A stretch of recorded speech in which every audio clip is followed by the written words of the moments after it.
মধ্যপ্রাচ্যের যুদ্ধ অস্থির করে তুলেছে জ্বালানি তেলের বিশ্ববাজার। সাশ্রয়ের জন্য দিনে কেনার সীমাও দেওয়া হয়েছে বেঁধে। উৎকণ্ঠার মধ্যে রাজধানীর ফিলিং স্টেশনগুলোতে জমছে গাড়ি ও মোটরসাইকেলের সারি। অপেক্ষার এই মিছিলে ক্ষোভ যেমন আছে, তেমনি রয়েছে চাহিদা মতো তেল না পাওয়ার অসন্তোষও। লম্বা লাইন, অপেক্ষা আর অস্থিরতা। জ্বালানি নিতে দীর্ঘ লাইনে গাড়ি ও মোটরসাইকেল চালকরা। রাজধানীর ফিলিং স্টেশনগুলোতে জ্বালানি নিতে শনিবার সকাল থেকেই এমন দৃশ্য। রেশনিং পদ্ধতিতে তেল বিক্রি শুরু হলেও অনেক জায়গায় পাম্প ছাড়িয়ে লাইন গিয়ে ঠেকেছে মূল সড়ক ও পাশের গলিতে। আর এতে ভোগান্তিতে সবাই।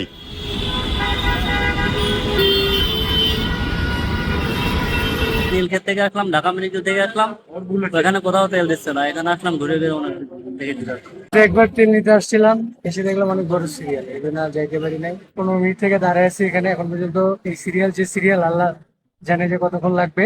2 ঘন্টার বেশি অপেক্ষা করলাম, তারপরে যদি 2 লিটার তেল পাই তাহলে কেমনে পাই? 2 লিটারে আমি যাবো গাজীপুর চৌরাস্তা এবং যায়া আবার আমার আসতে হইব।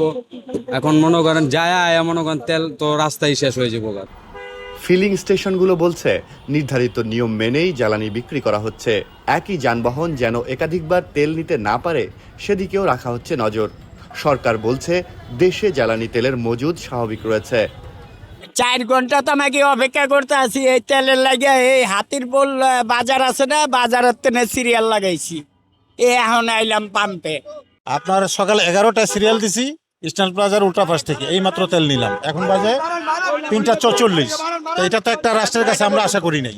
হ্যাঁ, এই ধরনের সিচুয়েশন হবে কেন? আর এই বর্তমান গভর্নমেন্ট বলছে পর্যাপ্ত পরিমাণ তেল, এই পর্যাপ্ত পরিমাণের তেলের পরিস্থিতি। মধ্যপ্রাচ্যে যুদ্ধ পরিস্থিতিতে তেল নিয়ে উদ্বিগ্ন হওয়ার কারণ নেই উল্লেখ করে বিদ্যুৎ, জ্বালানি ও খনিজ সম্পদ মন্ত্রী ইকবাল হাসান মাহমুদ টুকু বলেন, আমি আগেও বলেছি, গতকালকে বলেছি যে তেল নিয়ে উদ্বিগ্ন হওয়ার কোনো কারণ নাই। আমরা রেশনিংটা করেছি এই জন্যই যে একটা অনিশ্চয়তা আছে, এই যুদ্ধটা কতদিন চলবে, সেই জন্য আমরা একটা রেশনিং করেছিলাম। কিন্তু মানুষ এই রেশনিংটাকে ভয় পেয়ে স্টক করা শুরু করেছে। আসলে আমাদের তেলের কোনো অভাব নাই। শুধু তাই না, আগামী 9 তারিখে আরও 2টা ভেসেল আসছে। সুতরাং তেলের কোনো সমস্যা নাই। আমি সবার কাছে অনুরোধ করব, বিশেষ করে মিডিয়ার কাছে অনুরোধ করব, জনগণকে এই মেসেজটা দেওয়া যে এই তাড়াহুড়া করে কোনো কিনে দরকার নাই। আমাদের কাছে মজুদ আছে, আমরা পেট্রোল পাম্পে তেল দিচ্ছি এবং চলবে।